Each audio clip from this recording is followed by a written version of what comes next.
Hoje vou ter a oportunidade e a felicidade de bater um papo com um cara que há muito tempo eu conheço. Tive pouco contato profissional, infelizmente, mas acho que a gente tem uma relação de respeito recíproca e que eu vou gostar muito de bater esse papo. Trouxe hoje para a gente conversar um cara que tem mais de 20 anos, teve mais de 20 anos no São Paulo, há 4 anos montou uma agência de assessoria de comunicação, a Liga, que hoje é muito forte, muito atuante no mercado, com vários profissionais, vários jogadores de base, que tem uma experiência absurda no meio do futebol e vai poder ajudar a gente naquele caminho de dar orientações, caminhos para os pais e para as mães que têm seus filhos envolvidos no esporte.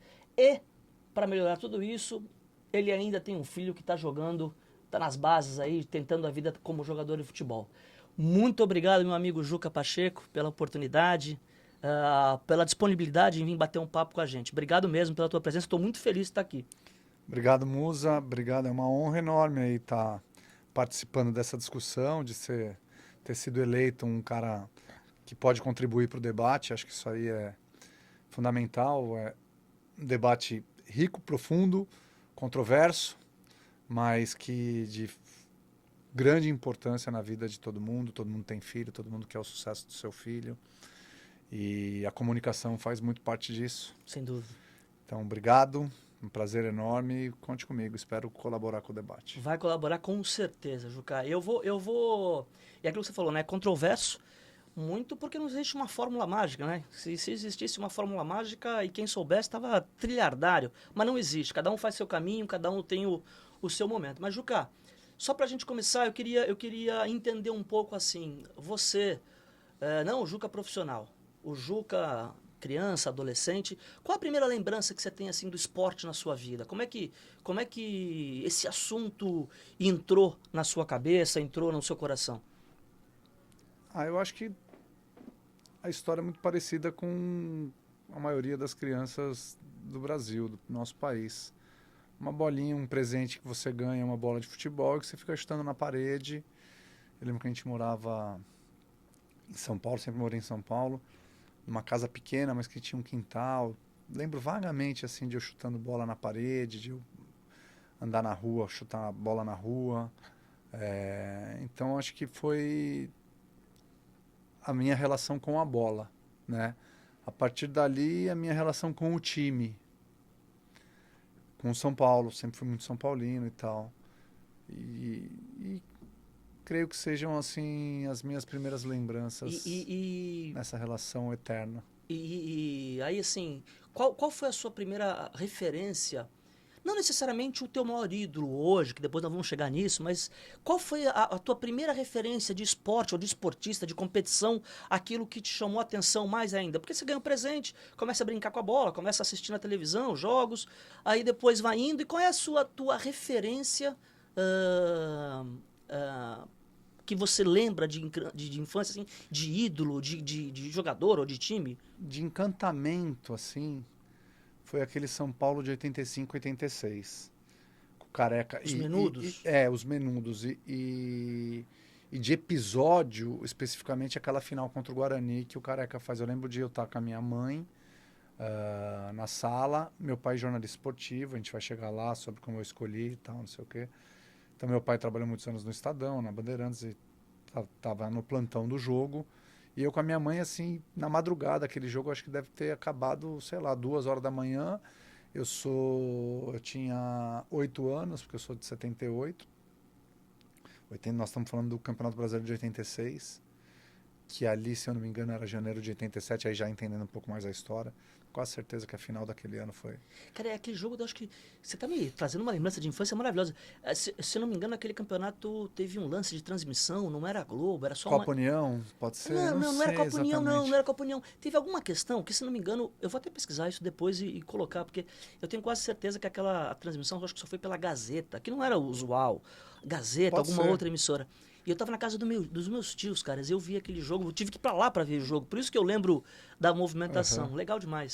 Tite, Tozinho. Esse episódio para mim foi o mais marcante até eu começar a frequentar estádio, até eu ter um ídolo realmente identificado. Mas foi um jogaço e aquilo que o futebol mexe com a gente mesmo, assim. Você Traz seguiu, lembranças. você seguiu, jogou como base? Tentou fazer alguma coisa assim? Não, com o eu joguei esporte? bola a minha vida toda. Joguei bem até. Parei de jogar bola ano passado só. Muita dor no tendão de Aquiles e me encheu, mas eu sempre gostei de jogar competitivo. Até ano passado era dono de time. Ah, é? É. E Belete jogou no meu time, Cime do Salão jogou no meu Que time. legal. Depois que pararam, não, Várzea. era dentro do Clube de São Paulo, tem um campeonato bem competitivo. Inclusive ficou além da conta, por isso que eu tô saindo até. Começaram a pagar para muita gente de várzea, de ex-atleta. Tá lá Souza, Dodô, Gustavo Nossa, Neri, Roque. Mas tem um monte, um monte. que legal. Não Mas sabia, não? deixar, mas assim, ficou além da conta. Ficou dois Ficou times, grande. ficaram muito bons, o resto tem que ficar patinando. E muita dor, tal, enfim, meu esporte tô mudando minha rotina. Mas obviamente, né, que isso de alguma forma influenciou a tua ida para Exatamente. a tua área profissional, né? Exatamente. Essa é a paixão pelo futebol que me levou a virar um jornalista esportivo. E eu diria que 98% dos jornalistas esportivos trilharam Esse mesmo esse caminho. mesmo caminho a partir desse estímulo do futebol. E eu ainda tinha um jornalista esportivo dentro da minha casa, que é meu pai, muitos anos de Rádio Bandeirantes, muitos anos de Estadão, e que naquela época a gente não tinha como assistir os jogos que eram os jogos realizados em São Paulo pelo canal Pay-Per-View, pelos canais de Da assinatura. assinatura. Eu ia nas redações assistir. E eu adorava aquele ambiente. Ambiente informal, tiração de sarro, corintiano, palmeirense, não sei o quê. Os caras escrevendo, enfim. O que Foi me, tua base. a minha base foi aquilo, assim, pro jornalismo. Então é a relação, evidentemente, com o futebol. Joguei muita bola, participei de vários campeonatos, viajei muito disputando campeonatos. Nunca disputei base, mas sempre joguei num nível bom. E aí meu pai me puxando, não que ele tenha me estimulado a ser jornalista, ele ficou surpreso, ele ficou de uma certa forma até cismado, porque o jornalismo é duro, né, cara? Sim, Você tem que sim. ter uma paixão ali. É o final de semana, é o facão. Tu sabe que eu fiz jornalismo, né? Você fez Não jornalismo? exerci. Aham. Acabei entrando pela área de comunicação, de marketing e tal, mas, Que é mais. né? Mas fiz exatamente pela minha paixão ao esporte. Não É fiz isso. jornalismo pela paixão ao jornalismo. É Eu isso. fiz jornalismo pela minha paixão ao esporte. Quem faz pela paixão o jornalismo normalmente não vai para editoria de esporte. É, vai para outra editoria. Mas nessa questão, óbvio que a influência do teu pai na tua profissão, né, é inegável e é natural. Você lembra a relação deles com essa tua questão com o esporte, por exemplo, de incentivar ou alertar ou proibir ou algo assim nesse sentido, Não, meu, com o esporte, com competição, com jogar? Não, meus pais sempre me incentivaram muito, me carregavam nas competições, davam qualquer tipo de solução para não perder oportunidades. O esporte sempre teve muito presente na minha vida, o tempo inteiro, 100%. Meu pai veio do interior, um São Paulino, comprou o título do São Paulo em 77, um dos primeiros. Então, assim, ele já tinha uma paixão, ele tem uma paixão pelo esporte muito grande. E, e não era praticante. E eu sempre fui estimulado e sempre fui, desde menininho, sempre pratiquei muito esporte. Legal. Falando de base, não chegamos ainda no alto nível, mas falando de base ainda, em alto nível, mas base, pelas tuas experiências, seja como pai, seja como profissional da área, tem algum fato, e fica à vontade para dar nome ou não, bom ou ruim que te marcou nessa questão de relação pai e filho, na questão base? Vou dar um exemplo muito normal aqui, que acontece muito, é muito citado, a questão de, por exemplo, pai que se perde e começa a xingar o juiz.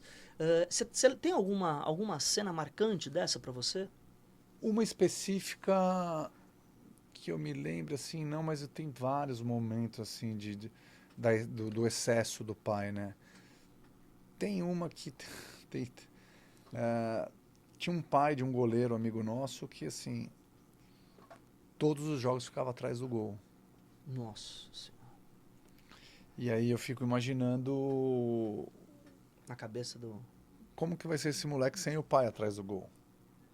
Ou o que que passa, então, O esse tipo quanto que ele está aproveitando jogar e não está preocupado com o que o pai está falando. atrás, né? Exatamente, tem várias reações ali que, sim, eu acho que o jogo, o esporte, ele precisa ter criatividade, liberdade, responsabilidade e tal, mas só pressão, orientação e doutrina, né? Tem que ter doutrina, tem, mas se o cara não tiver espaço para criar, Seguramente não é no momento do jogo, né? exatamente, Não é no exatamente. momento do jogo. E outras mais, assim, de briga mesmo, que a gente vê. Puta, eu lembro de um pai de um amigo meu, não sei se ele era policial, mas de ir atrás, assim, com uma bolsa, todo mundo fala que tinha um revólver ali. E ele criou esse fantasma e todo mundo... Todo mundo respeitava, receava, né? Cara, nessa série aqui, né, de entrevistas, eu tô elencando alguns absurdos desses que eu vi. E aí, e para não ficar repetindo em todo... Hoje eu vou trazer um que eu vivi com o meu filho jogando no Sub-11 de uma escolinha de Santos, um campeonato regional. Um pai tentou invadir a quadra para bater no juiz por um gol impedido, que o juiz... Impedido não, desculpa, um gol que teve falta antes, o juiz parou o jogo. Já estava 4-0 por outro time, ou seja, estava acabando o jogo 4-1. E para um Sub-11, aquilo me marcou tanto. Óbvio que o pai é apaixonado pelo filho, querendo que o filho dê certo, óbvio, né? Mas o cara chega ao ponto de perder o controle, invadir uma quadra num jogo de molecada, de crianças, né? Sub-11, num campeonato pequeno, achando que um juiz sai de casa para prejudicar o filho dele, o time, um Sub-11. A verdade é que esse é um tema bem sensível mesmo, porque quando o seu vamos supor que eu e você somos as pessoas mais equilibradas do mundo. Eu até acho que eu sou um pouco, mas quando o seu filho está disputando uma competição, você está disputando essa competição também. Sem dúvida. Então o sangue corre diferente, o coração bate diferente. Nós estamos falando de pessoas equilibradas. Sim. Né? As mulheres têm uma sensibilidade maior, então assim, realmente é uma loucura, cara. Assim, eu acompanho meu filho, você já abriu que ele joga bola, mas nem entrando na questão da base ainda. Quando ele jogava no social, cara, é isso aí, desde os 11, desde os 9, e é uma gritaria, nem chegando na questão da invasão, mas assim, não tem nenhum racional envolvido, é 100% emocional. Aí que você pode atrapalhar os caminhos mesmo. Obviamente não é fácil, né? Eu tenho filho e é isso que você falou. Quando ele entra em quadra, quando ele entrava, hoje joga menos, mas quando ele entrava em quadra, realmente o sangue dá uma... Muda, dá uma acelerada. Mas muito por uma questão que eu gosto sempre de enfatizar, né? Uma coisa que eu sempre tive para mim, e eu gosto de dividir com os pais, a chance do seu filho, seja lá quem for, ser um profissional do esporte é 1%. 1% de quem já chegou na base, né? Ou seja, nas escolinhas é menor ainda. É 1% de quem chegou na base. Mas ele vai ser 100% de chance de continuar sendo seu filho. Então, essa relação sempre me pegou demais. O quanto... E é o que eu vivo o esporte, né? Mas o quanto que eu vou atrapalhar ou vou ajudar naquele momento, principalmente naquele momento do jogo. E eu decidi, e digo, né? Não é uma regra, não é uma fórmula, nem uma lei, né? Mas eu preferi sempre me calar durante os jogos e conversar depois. Porque a chance de eu me perder durante o jogo com uma reação 100% emocional era muito grande. E eu imagino, já que falando do teu filho, principalmente nesse momento, né, que ele chegou naquela condição que eu acabei de falar, de se candidatar àquele 1%, né, porque ele já está jogando hoje numa base, já tem uma rotina de atleta, adolescente, mas uma rotina de atleta. Como é que você lida com isso, principalmente você militando no esporte, né? Porque essa série aqui é para pais que não militam no esporte. Mas o meu objetivo de trazer gente que trabalha em alto nível no futebol para falar disso, porque não é comum, né? Normalmente, quando a gente se reúne para falar, é de alto nível, de grandes atletas, de histórias, de ícones e etc. Você, na tua agência, você tem grandes ícones ali, trabalhando para eles, comunicação deles. Mas você, como pai, e sendo do esporte, já te passou isso pela cabeça? Como é que você lida com o técnico? Como é que você lida com os companheiros, com os pais? Um advogado, outro engenheiro que está ali junto com os teus filhos?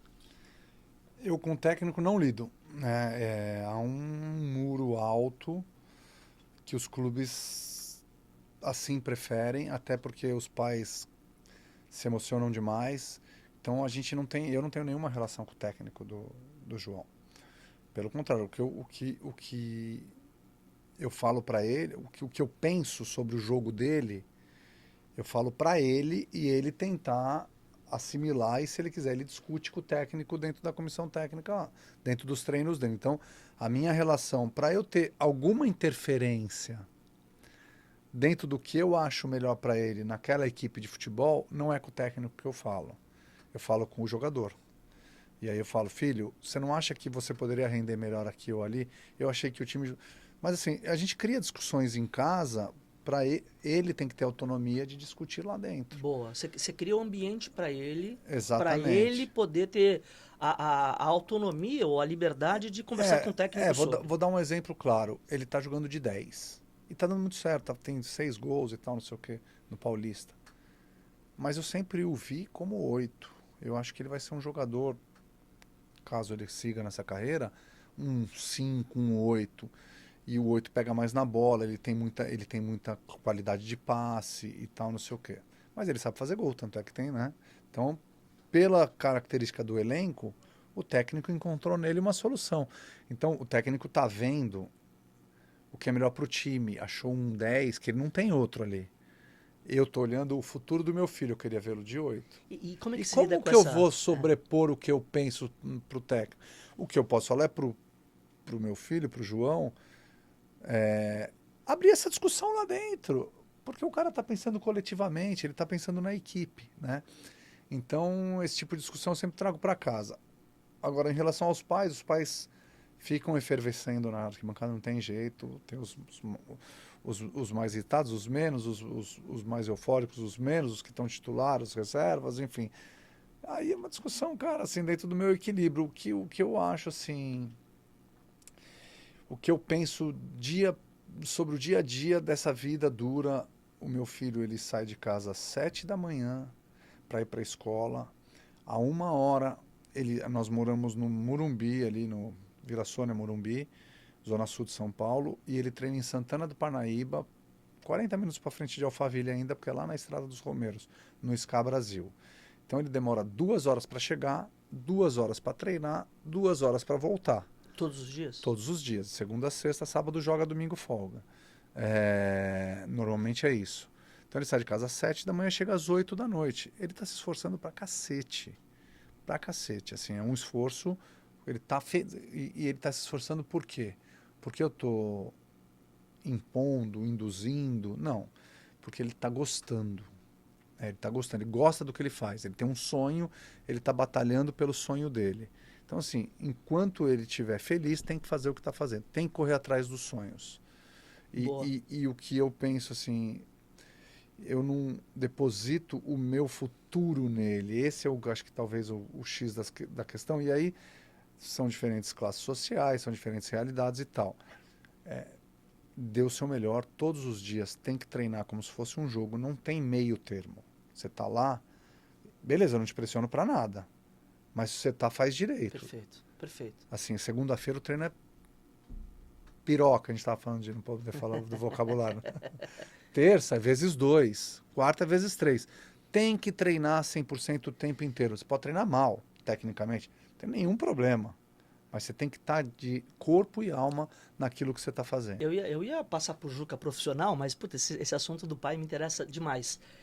Vou manter mais um pouquinho só nisso, mas como é que você lida com a questão que esse ponto que você está falando, eu penso igualzinho. Você não é obrigado a nada, mas se você está movendo o teu dia, a família, de certa forma, para levar, buscar, tal, vá e dê o seu melhor naquele momento. Você tem liberdade para parar. Se não quiser, é assim que eu lido, mas se você decidiu, vá. Mas como é que você pensa em lidar com a motivação? Porque por mais que seja uma coisa que ele goste, não é fácil, né, Juca? É o que você falou. Não, A rotina, muito o cara, difícil. ele fica todo dia 4 horas na estrada, 4 horas no É carro. isso aí. Né? Pô, ninguém gosta. Não é legal. É claro que as 2 horas de treino ele deve amar, adorar. deve ter treino chato pra E caramba deve ter treino também. chato também. É. Mas e como é que você pensa nessa questão de manter o quando que você acha que é demais? Você já chegou no momento de falar, hoje você não vai. Não Para um pode, pouco. né? Não, eu digo assim, eu digo por conta do cansaço, do físico, putz, meu filho vai estourar. Já chegou nisso? Já pensou sobre isso? Por exemplo, ele teve uma lesão no calcanhar que os dois calcanhares dele ficou com aquela bolota. Primeiro fez a bolha e depois fez o calo. Tanto é que ele teve que treinar Chuteira rasgada? de chuteira rasgada. Isso há pouco tempo. Foi na troca de chuteira. Chuteira nova machucou. Por coincidência, e aí ele continuou treinando e doía e começou a doer mais, jogou, Chegou uma hora, eu liguei para um profissional amigo meu, falei, cara, olha isso aqui. Ricardo Sasaki, seleção brasileira, Bom São demais. Paulo e tal. Ele falou, cara, isso aí só tem um jeito, parando. Trata com laser e tal, não sei o quê, mas só vai melhorar parando. Por coincidência, a gente conseguiu a classificação com 2 rodadas de antecedência. Aí eu falei, João, com quem que eu falo lá? Eu vou sugerir para os caras te pararem. Eu não consigo parar. E aí ele falou, fala com o físio. Isso foi bom. Eu falei com um cara técnico. Sim. Que concordou, Aí provavelmente. eu falei, Emílio, você viu qual que é? Não, a gente está tratando aqui, tá, não sei o que, agora a gente conseguiu a classificação. O que você acha de vocês pararem? Então, essa foi, acho que talvez a minha única interferência direta no clube. Mas não foi direta, ela foi indireta, né? Você se consultou com um profissional? Primeiro eu renomado? consultei um profissional, falei, eu vou fazer um investimento nele em fisioterapia. Vocês estão fazendo aí também, eu sei. Mas pelo que eu entendi, essa lesão, ela não vai curar se não parar. E a gente deu uma brecha no calendário pra gente, deixa ele ficar fora do próximo jogo e Tudo bem. ele falou, vou falar com o treinador, tal, porque ele precisa planejar o treino, tal, não sei o quê. O fisioterapeuta do SCA convenceu o treinador, eu ajudei a Você deu elementos. elucidar. Você deu elementos pro cara. E aí ele ficou uma semana fora. Nessa semana fora, por exemplo, o João falou, eu não vou amanhã, pai, eu não vou hoje para tratar lá, trato aqui. Eu falei, não, você vai. Você é do time. Você é do time. Legal. Eu tenho um custo para você ir e tal, não sei o quê. Ele entendeu? Porque e eu entendo o pleito dele, porque assim, tô cansado, cara. Sim. E eu vou lá, vou fazer pouco, consigo fazer aqui. Não vou tocar na bola. E quer queira ou quer não, a fisioterapia da base, ela não tem tantos elementos assim. Sim. Se eu coloco numa fisioterapia Particular em São Paulo. e eu sou do esporte, eu não vou colocar essas pra gente que não faz esporte, vou colocar de atleta. Mas enfim, mas vai. Porque é seu compromisso, cara. Amigo, como Então, pai, assim, o desafio. É duro. Chegando um pouco no Juca profissional. Cara, quando você começou e quando você atingiu, né, o teu profissional do São Paulo, né, um cargo na tua área dos mais altos que o profissional pode querer, um dos melhores clubes do Brasil, não tinha, as redes sociais não tinham essa importância que se tem hoje, né? E eu imagino você que está trabalhando diretamente, mas é uma coisa muito comum. Eu recebo pedidos de seguirem na minha rede, ou vejo ali, meninos de 8, 9 anos com rede social de jogador de futebol, querendo parecer como jogador de futebol. Como é que você lida como profissional e depois como pai com isso? Porque é hoje uma realidade, né? A gente não pode dizer, né? Ou dizer para o menino ou para o pai, para a mãe, não tenha, não faz nem sentido. Mas, ao mesmo tempo, como que dosa isso? Porque eu falo muito isso no sentido de gerar expectativas, né? Porque hoje algumas pessoas vivem nessa questão do viralizar. Do sonho de viralizar. O sonho, às vezes, infelizmente, não é nem ser um profissional. É sonho em viralizar tal vídeo. Tem jogadores de base que são tão virais que, aparentemente, eles estão jogando para serem influencers. Preocupado com o corte, né? Não com o jogo. Então, eles estão jogando para ser influencer. Então, assim, se não virar nada, eu já construí uma base de seguidores que eu vou ser um influenciador. Às vezes eu desconfio disso. Eu acho que são alguns pontos aí Você acha que tem alguma idade mínima ou limite? Ou como é que você avalia o investimento do pai e da mãe na rede social do ponto de vista do investimento que eu digo? Não estou falando nem financeiro, de Sim, sim. tempo, de energia, de pensar na rede. Eu acho que assim, tem o lance de quem não é visto não é lembrado, mas o mais importante é, primeiro que comunicação você só pode tratar de uma forma, com verdade e sem exagero. Você tem que ter uma coisa coerente, né? Acho que comunicação a gente pode falar muito em coerência. E o pai, o atleta, o menino, ele tem que entender que aquilo é só consequência do que ele vai fazer em campo, consequência do comportamento dele, do dia a dia. Então não pode ser prioridade. Não pode ser prioridade. Tampouco pode ser esquecido. Esquecido. Você tem que dar um cuidado. Mas assim, para o menino de 8, de 9, de 10, quanto mais amador, melhor. Pelo amor de Deus. Eu quero ver ele de chinelo jogando bola na rua. Até porque a construção da história dele parte disso. Exato. Que é a primeira pergunta que você me fez aqui. Qual foi a sua primeira lembrança do esporte e tal, não sei o quê. A construção vem de um sonho de criança, de uma simplicidade, De uma realidade do amor mesmo, pela né? bola. E aí vai uma construção. E depois você entra com comunicação, mas assim, o cuidado da comunicação e a coerência. Você não pode viver para comunicar. Você acha que existe hoje no mercado, eu estou falando dos grandes clubes, e quando eu digo grandes clubes, não são os grandes do profissional. Os clubes que tratam bem a base, o SCA, como você falou, Esfera, outro, alguns clubes que tratam bem a base, você acha que existe a chance deles levarem um garoto, uma menina, para a base deles por conta de rede social? Não acho. Não acho. Tanto é que, ó, eu sou um cara de comunicação, oriento meu filho nas redes sociais dele, dou umas letras, mas ele é autônomo, ele hoje prefere ele fazer. Muito louco Santo isso, de né? casa não faz milagre, né? E Um eu monte de nunca profissional fiz. contratando o pai para fazer, ele faz sozinho. E olha só, eu nunca fiz. Já perguntei para algumas pessoas se eu estou devendo isso, uns falam que sim, outros que não. Nunca fiz um vídeo de highlight do meu filho, eu não tenho nenhum vídeo, nunca entreguei para ninguém. Mas é aquilo que eu falo, são realidades também diferentes.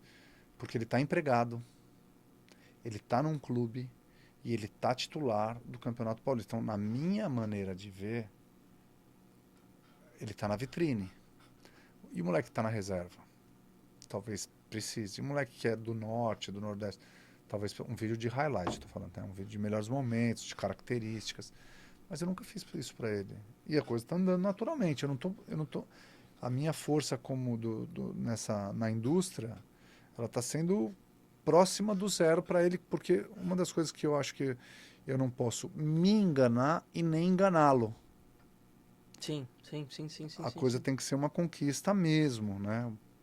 Pra gente estar pra gente estar numa página parecida, entender uma a indústria da base que eu nunca vivi. Eu sempre, quando eu entro no São Paulo, ainda menino no primeiro ano de faculdade, como na assessoria de imprensa, foi na Barra Funda, foi para trabalhar no profissional. Então eu sempre trabalhei com caras já consagrados. Sim. Eu fui começar a viver, óbvio que dentro do clube você tem a realidade da base, mas o meu nicho era sempre profissional. Eu fui entender melhor mesmo esse lance da construção de base, da molecada, dos pais, nos últimos 3 anos. E o meu filho começou mesmo, ele foi ter o estalo de fazer uma avaliação que ele pediu para mim, pai, eu quero, não quero, ele foi eleito o melhor jogador do Interclubes, a gente foi campeão pelo São Paulo, social, e ele foi eleito o bola de ouro do campeonato. Ali ele virou para mim e falou assim, pai, eu quero fazer um teste em algum clube. Veio Picou. dele. Ali, a mosquinha picou ali. Ele falou que tipo assim, preciso subir um degrau. Boa. É isso aí. Então, bom, aí a gente tava falando agora há pouco Comunicação. não, de 10, 14 anos ali. nesse momento exatamente que o seu filho está vivendo de transição, né? E ele chega naquilo que eu digo que ele entra no grupo do 1%. Aquele 1%, ele vai lutar para ser aquele 1%, que é um menino de 14, 13 anos. Vamos esquecer os meteoros, aqueles fenômenos que acontecem, né? Que tem outros nomes que a gente pode ir, mas esses caras realmente são fora da curva e não estão na nossa discussão, né? No skate, por exemplo, eu trabalhei com uma medalhista olímpica de 13 anos. Então ali é fora da curva, ali é outro. Pelezinha. Exatamente, é outro papo. Falando especificamente daquele menino que chegou, cheguei num clube que não precisa ser grande, mas um clube de história, um clube que disputa os campeonatos das federações. Como é que você orienta o trabalho de rede social? Só highlights? Algumas coisas pessoais? O que você imagina de conceito? E, de novo, né? Respeitando, claro, que as especificidades de cada região, de cada pessoa. Eu acho que nas suas redes sociais você tem que refletir o que você é. Aquilo que eu falei no momento anterior. Comunicação, ela tem que... Só tem um caminho, a verdade. Né? Então, se você é um menino ligado à sua família, você tem que transmitir esse valor. Você não precisa exceder, mas você tem que transmitir esse valor. Você tem que valorizar seu pai, sua mãe, seu irmão. Mostrar, né, a sua família dentro de uma limitação também de exposição. Se você joga domingo, é importante você mostrar na segunda-feira ou no próprio domingo, se você tem umas fotos legais, se você tem acesso a fotos, às vezes tem umas do acesso a foto também, sim, né? sim. Que você jogou, né? Importante você ter um cuidado com o recorte da foto. Pra você passar uma imagem legal. Óbvio, quanto mais novo, menos preocupação. Conforme você vai entrando na adolescência, no sub-15, sub-16, natural, vaidade, né? Posicionamento. Então, assim, você consegue escolher uma foto de força. Me ajuda com o seguinte, eu sou pai, não sou da indústria. Meu filho tá no sub-15 do Guarani de Campinas, ou um time grande. Com todo respeito ao Guarani, né? Sim. Mas um time, quando eu digo os de Série A e tal, não tenho condição financeira, mas meu filho tem uma possibilidade. Você acha que rede social é um caminho ou não? De investimento, de visibilidade? Se ele está a partir do sub-15, ele precisa ser visto. Acho que ele tem que cuidar da rede social, sim. Sempre com um profissional. Sempre... Independente do nível, mas sempre com alguém pensando nisso. Acho que sim. Acho que sim. É muito difícil a gente discutir aqui sobre bom senso, porque... Cada um tem o seu. Porque se a família consegue ter um bom senso de postagem, você não precisa também investir numa agência para cuidar de uma rede social de um menino de 15 anos. Acho que... mas ele precisa ter um cuidado. Se é um investimento, mas ele precisa ter uma consultoria que seja. Um cara que, sabe, oriente, não deixa ele passar do ponto. Enfim, você perguntou anteriormente, você acha que vale a pena postar alguma coisa sobre lifestyle, sobre a vida dele? Acho que sim. Acho que, assim, a rede social refletindo a verdade, acho que sim, as pessoas têm que conhecê-lo. Sem exagero, com cautela, acho que, assim, mostrar quem de verdade você é. E, por vezes, highlight, por vezes uma fotografia, um sorriso bonito, uma hora que você está mais... uma imagem mais de força ou de disputa, e por aí vai. Aí você vai construindo uma boa mensagem no seu texto. O que você quer passar? O que você sentiu daquele jogo? O que você está sentindo no coração? Que mensagem que você quer dar, né? Que mensagem que você quer dar? Porque antes de você fazer uma legenda, uma simples legenda de uma postagem, ela pode te levar para algum lugar ruim ou bom. Então, assim, pensa, o que você quer transmitir? Tentar sair do lugar comum também de só obrigado, né? Mas, enfim, às vezes você quer agradecer mesmo e está tudo certo. Hoje a grande maioria dos jogadores não foi o resultado que gostaríamos, ou mais 3 pontos. Exato. Né? Se você olhar... Tentar passar alguma coisa de coração ali. Imaginar para onde vai essa mensagem. Quem que você quer que veja? É um desafio, né, cara? É um desafio. Eu fico... né, essa série que a gente está fazendo é justamente para falar com esse pai, que na grande maioria não faz parte da indústria, não tem os conhecimentos e os conceitos para aplicar, e o objetivo é isso. Mas eu queria passar da molecada para uma outra faixa etária que você tem feito um trabalho que eu considero demais, assim, muito bom, que são com os ex-atletas. Nessa área de comunicação e, claro, de preparação para um futuro pós-bola, porque esse cara viveu a vida dentro de concentração, CT. Eu tenho um grande amigo meu, jogador, que falou que ele teve... E é um jogador que jogou Europa, Seleção Brasileira, Copa do Mundo. E ele falou, Duda, me deu um baita desespero a primeira viagem que eu fui fazer com a minha família, pós. Porque antes eu não fazia check-in, não sabia, não tinha que fazer nada, eu tinha que ir para o aeroporto. É isso. Chegava. Quando eu fui viajar com a minha família sem ninguém por perto, já não tinha mais equipe, ele falou, Duda, eu travei, porque eu não sabia para onde ir. Pô, é um cara altíssimo nível, e foi legal esse depoimento dele para mim, porque... Tão altíssimo nível que ele foi verdadeiro de falar isso pra você. Exato, porque ele poderia, não, sei tudo. E ele falou, Duda, eu me assustei na primeira vez. Então, e eu vejo que vocês, na tua agência, fazem um trabalho com vários nomes de peso, pessoas de Copa do Mundo, ícones do esporte. Você acha que o caminho da comunicação para esse jogador, ou para esse ex-atleta, é um caminho obrigatório ou é um caminho de escolha de vida? É um caminho obrigatório, independente do anseio dele. Então, cada um tem um objetivo de vida. E nós estamos falando de caras consagrados, aí muda completamente, né? Sim, então, sim, são caras que foram reconhecidos, foram muito famosos, fizeram muito bem para o futebol. Por que obrigatório? Como fazer essa história não morrer? Obrigatório, independente do cara querer aposentar numa fazenda ou querer ser um comunicador, um comentarista. Então, a gente pensa a gente faz um plano para cada um e com uma receita meio básica, assim, de pegar os grandes feitos da carreira e montar um calendário e tal, não sei o quê, e aí pensar em produções. E todos eles têm muitos feitos, né? Todos eles têm, pelo menos, você consegue elencar. É óbvio que tem os meses das finais, que é onde estoura. É maio, é dezembro, não sei o quê, que aí tem... Mas se você pensar, você consegue fazer aí, no mínimo, 2 eventos por mês para cada um, que aconteceram na vida dele. A partir disso, você pensa uma estratégia para cada evento, seja uma postagem em rede social, seja uma participação num programa. Então, assim, depende muito da agenda do cara, do interesse do cara, mas eu penso que esses caras que criaram história, que tem a rede social veio para ajudá-los a deixar a história viva. Legal. Né?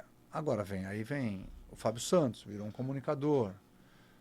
O Elano está como coordenador técnico do Guarani. Miranda, perfil completamente fechado, um baita história. Então, como que a gente vai fazer... Usando as características de cada um mesmo. Usando os limites que eles nos impõem, que a gente tem com cada um deles, com a história de cada um, e criando alternativas para que o menino de 10, de 12, saiba da história desse cara que disputou a Copa de 2010, 2004, enfim. E por aí vai. Caras muito importantes para a história do futebol, né? É isso aí. Não é muito o foco do nosso assunto, mas eu não queria deixar passar pela tua experiência e pelo trabalho que eu acho que vocês fazem demais mesmo com esses nomes. Juca, vou me encaminhando para o final. Eu queria falar com o Juca pai, não com o Juca Pacheco, assessor renomado, com vários clientes, com uma história bonita no futebol. O que você gostaria de... Independente se seu filho continua ou não, mas como pai, o que você gostaria, olhando lá para frente, e quando o seu filho, com uma carreira no futebol ou com uma carreira em outro segmento, o que você gostaria de olhar e ter feito por teu filho, você falar, putz, missão cumprida, especificamente no esporte?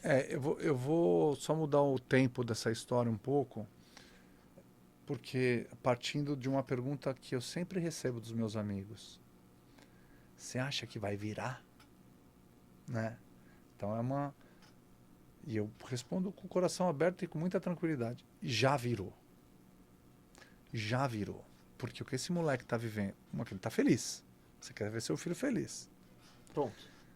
Então, isso é um primeiro ponto super importante. Ele disputou é o terceiro paulista dele, o sub-13, o sub-14 e o sub-15. E vai para o sub-16 e aí vai. O que ele já viveu nesses 3 anos já preparou ele para uma. Além dele estar vivendo intensamente e feliz, já preparou ele para a vida. Ele é um menino resolvido, conversa, forte, forte físico, forte mental. Então ele tem a competição interna, tem a competição externa, tem as amizades, tem as diferenças de classes sociais, tem a hierarquia, tem a trairagem, tem a vagabundagem, tem as histórias que passam por... Então, assim, é o que eu falo para ele e para os amigos dele. Daqui eu não sei quem vai virar jogador, mas eu tenho certeza que vocês estão mais preparados para a vida do que os meninos que não estão aqui. É isso. Então, assim, vocês aproveitem o que vocês estão vivendo, dá a vida na lealdade, vai para cima. Vocês vão ser traídos, vocês vão ter que se virar com tudo isso. Então, lá na frente, né, agora entrando no... Certamente eu vou olhar para trás e falar assim, aquilo ali valeu a pena pra cacete, hein? Nem sei se ele vai ser jogador, engenheiro, sim. professor, mas eu tenho certeza que tem muita coisa que ele vai levar para a vida, mas muita coisa que, assim, de aprendizado que eu não consigo nem mensurar. Só a convivência com caras de realidades diferentes do Brasil todo. O cara tá vivendo com o baiano, com o carioca, com o gaúcho, com o preto, com o Diferentes classes amarelo, sociais. com o pobre, com o favelado, o cara que tá alojado, o cara tá fudido, o cara que apanhou da mãe, o cara que viu o pai bater na mãe, né? Então, assim, e tudo lá dentro do mesmo ambiente, numa disputa interna, depois externa e com tudo que a gente sabe que o futebol tem de sacanagem, de trairagem, de interesses, Sim, sim, sim. né? Então ele vem com umas histórias pra cima de mim. Pô, você acredita que não sei o que, não sei o que? Pois é, filho, o futebol se vira. Vai lá e toca a ficha, faz o seu, É né? isso. Então é isso, cara. Já deu muito certo. E acho que está sendo uma preparação. O esporte, eu não vejo melhor caminho para uma criação do que estar alinhado ao esporte. Concordo 100%. O esporte, Exatamente. ele cria caráter, ele cria... Eu tenho grande parte dos meus amigos, ainda hoje, por mais que eu tenha essa altura que eu tenho, eu joguei basquete. E a gente tem um grupo de amigos Sempre daquela época. desconfiei disso. É, né, pela altura. Foi, inclusive, me fez parar. Mas eu tenho muitos amigos daquela época por conta disso, né? Quantas viagens juntos, quantas dificuldades juntos, quantas situações que a gente viveu ali que criou essa união e criou essa base. Legal demais. Pacheco já conta com um torcedor aqui, eu Ah, tô torcendo muito por ele aqui. Juca, bom, cara, eu vou finalizar, puta, eu não posso te agradecer mais por esse papo. Você sabe que eu sempre tive você em alta conta aqui pelo teu tratamento, pelo teu trabalho profissional também. E eu quero te agradecer demais por esse papo, por essa tua disponibilidade de vir aqui conversar com a gente. Tenho aqui uma forma de agradecimento do meu parceiro Juliano da UON, um voucher para você de compra lá na loja dele, no site dele. obrigado. É a melhor loja de roupa de Tô Santos dentro. disparado. É, O Juliano é um cara que ajuda bastante aqui, então, muito parceiro nosso. E ele, conversando com ele sobre esse projeto, ele falou, pô, vamos agraciar os caras que obrigado. vieram aqui. Então, você tem esse presentinho nosso. Te agradeço demais, cara. Fica à vontade aí para mandar o recado e se despedir. Obrigado mesmo por você ter vindo. Obrigado, obrigado. Eu que agradeço por essa honrosa participação. Como eu falei no começo do programa, é um debate super interessante. Eu, como pai, estou vivendo momentos inesquecíveis. Eu falei agora, né, que ele vai levar isso para a vida dele e eu, como pai, também. Também. Afinal de contas, o podcast é para eles, né, para os É, pais. Então, assim, eu também estou aprendendo muito com isso, né, de equilíbrio emocional, de entender os momentos, de entender os desafios, de saber crescendo com seu filho, né? crescendo com meu filho. Estou crescendo literalmente com meu filho. É, dando a minha contribuição e talvez algumas vezes errando, né? Tentando dar pitacos além da conta, mas eu acho que se fica a minha sugestão... Eu não tenho receita, até porque o meu ainda tem 15 anos, 14, está indo para 15 anos, mas é estimulá-los a serem felizes, a se levarem a sério, sem dar o peso errado da coisa. Eles não estão lá para para resolver o problema dos pais, porque esse talvez seja um ponto, especialmente a gente entendendo as classes sociais do Brasil, as diferenças sociais, o desequilíbrio. Então, tem famílias que depositam naquele menino a solução própria, né? E ele é uma criança. Então, acho que aí pode estar um erro, né? Dessa pressão, né? Dessa pressão. Então, assim, se ele tem talento, se ele quer, vai para resolver a vida dele. Né? Sim. E se ele quiser. E, em consequência, vai acabar resolvendo a sua. Mas não pode ter um sentido inverso nisso. A tendência é dar errado. Boa. Né? Então, é isso aí. Obrigado pelo convite. Que os pais tenham conseguido pegar ou extrair pelo menos uma mensagem aí positiva, uma mensagem que ajude aí na relação pai e filho e para crescerem juntos. Sem dúvida. Acho que hoje a gente fez o famoso barba, cabelo e bigode, porque profissional da área, pai e um baita cara que ajudou, vai ajudar a gente aqui nessa série de podcasts. Obrigado, Jucá. Obrigado.